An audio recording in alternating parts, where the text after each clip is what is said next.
So hello everybody, welcome back to a new video. तो आज हम सॉल्व करेंगे कॉन्टेस्ट एजुकेशन राउंड 124 का problem D.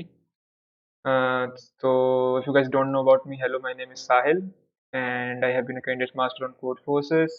I am 5-star on code chef. I have been to ICPC regionals and I have been to round 2 of Google Code Jam as well.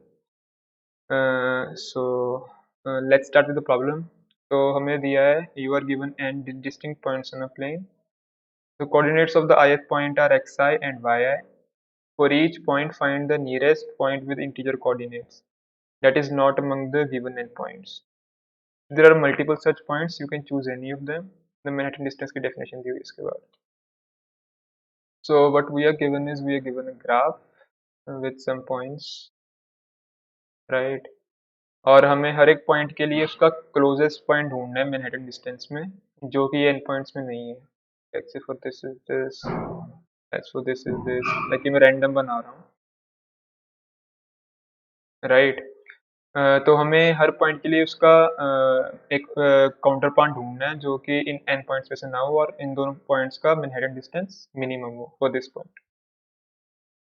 तो if you will think of this as a graph, अगर तुम like ऐसा graph देखोगे तो ये problem थोड़ी तुमको hard लगेगी.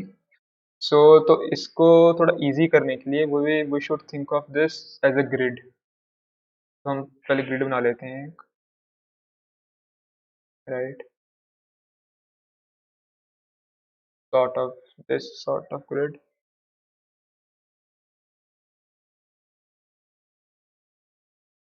राइट. मतलब जो पॉइंट ऐसे बना रहा हूँ मतलब वो फील्ड है, राइट. ये मैं पॉइंट्स फील्ड बना रहा हूँ, फील्ड पॉइंट. ऐसे ये एक रैंडम पॉइंट है,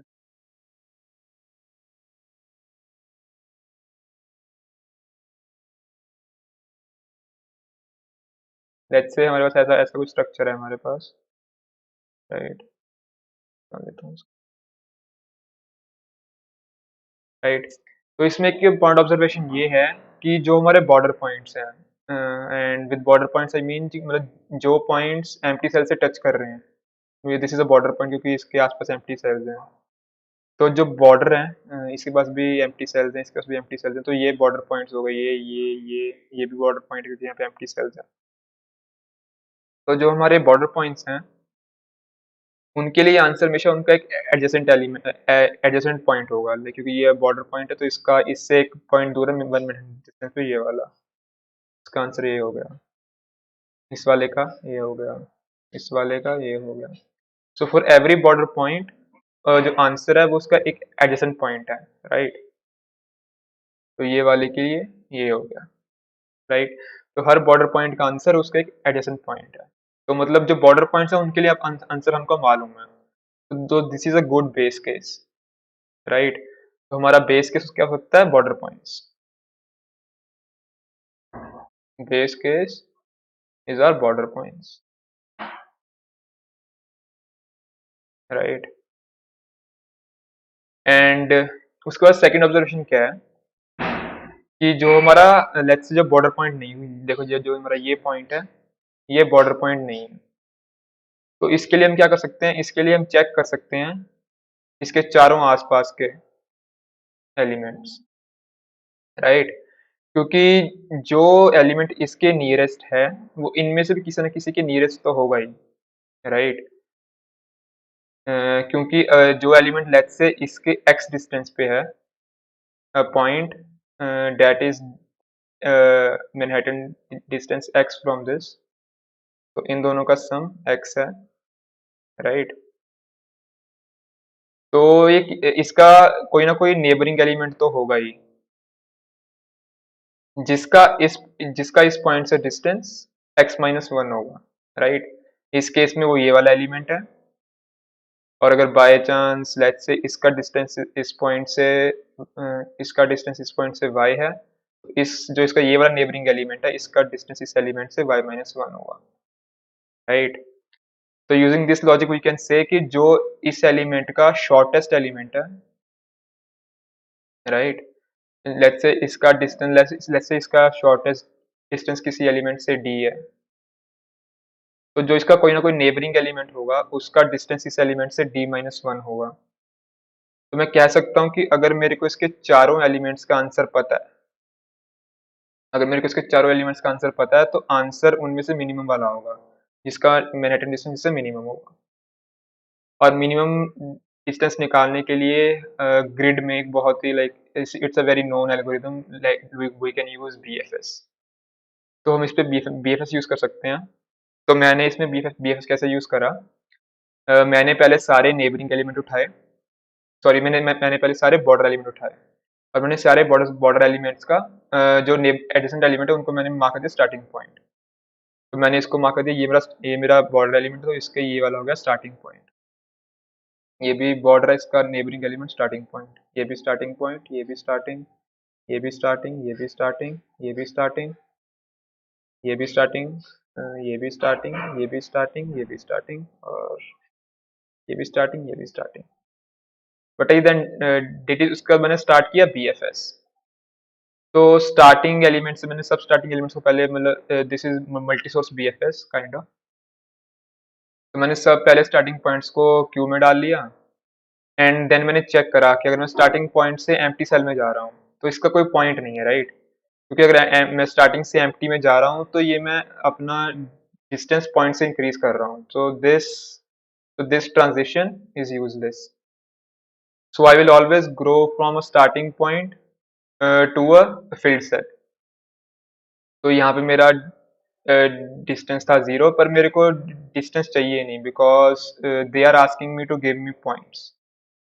तो मैंने क्या करा, तो मैंने आंसर में डिस्टेंस स्टोर नहीं करा, मैंने स्टोर करा पॉइंट।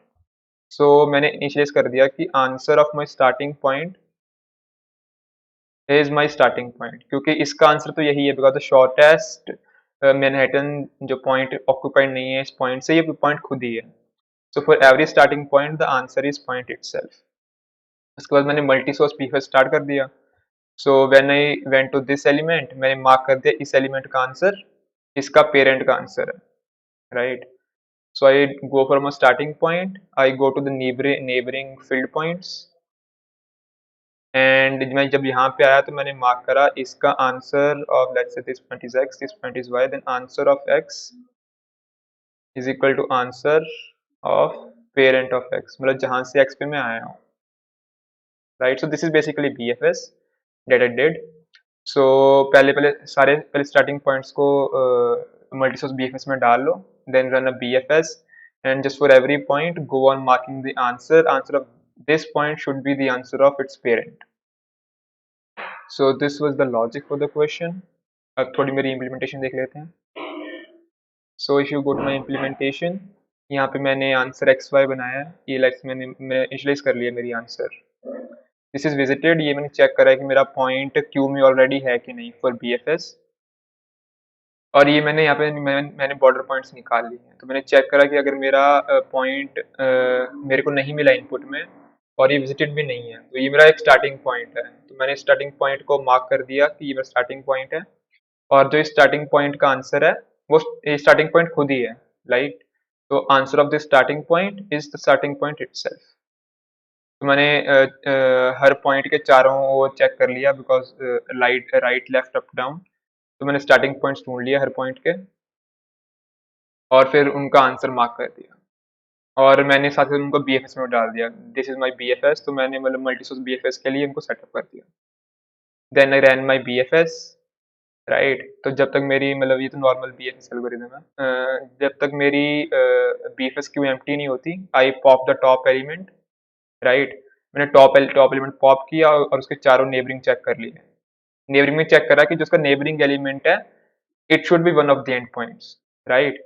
तो ये जो आंसर डॉट फाइंड ये चेक कर रहा है कि जो मैंने चार एलिमेंट उठाया है वो एंड एलिमेंट से होना चाहिए, क्योंकि इट इज नेवर, लाइक मैंने बताया था ना अभी, it is never optimal to move from a starting point to a empty cell, because इससे मेरा डिस्टेंस इंक्रीज ही करेगा, राइट।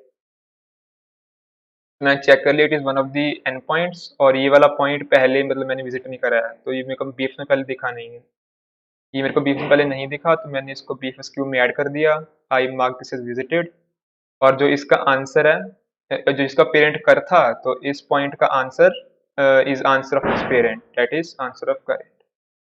मैंने चारों डायरेक्शंस के लिए ये इम्प्लीमेंट कर दिया, and in the and I printed out the answer of all the end point. So this was my code. I will post the link to my solution as well.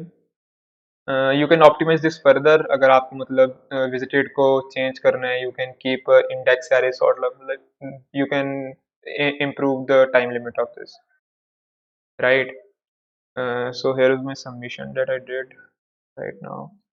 As you see, time limit is very iffy, तो मैंने इसको ज़्यादा optimize नहीं करा, पर आप कर सकते हो easily optimize इसको, क्योंकि मैंने maps वगैरह जल्दी जल्दी यूज़ करे. You can like convert this into vectors or like map of only long longs to long longs. There are many optimizations. मैं इसका लिंक दे दूंगा नीचे. Also अगर किसी को डाउट है, कुछ समझ नहीं आया, you can ask me in the comments. So please subscribe our channel and like the video. Also thank you Newton School for like helping with this channel. अगर आपको नहीं पता Newton School क्या है, it's a coding platform and they are giving out a full stack development course, और ये based है pre after placement model पे, right. You don't have to pay anything upfront. जब आप प्लेस हो जाओ, then you can pay them and you get place in brands like Google, Zomato, Nykaa, Lenskart. So there are like tons of top MNCs जिनके साथ न्यूटन स्कूल काम करती है. You can get place into these top MNCs and the minimum package is 5 lakh per annum. Like this is the minimum you can crack. जितनी आप में capability है, you can crack that much. और ज़ीरो अपफ्रंट फीस है, कोई hidden fees नहीं है, nothing like that. आप जब प्लेस हो जाओ, you are satisfied, only then you need to pay. Also अगर आप देखोगे तो इनके सारे मेंटोर्स हैं, और their mentors are from Google, Microsoft, Goldman सैक्स. So you can be assured कि जो the content quality is top notch.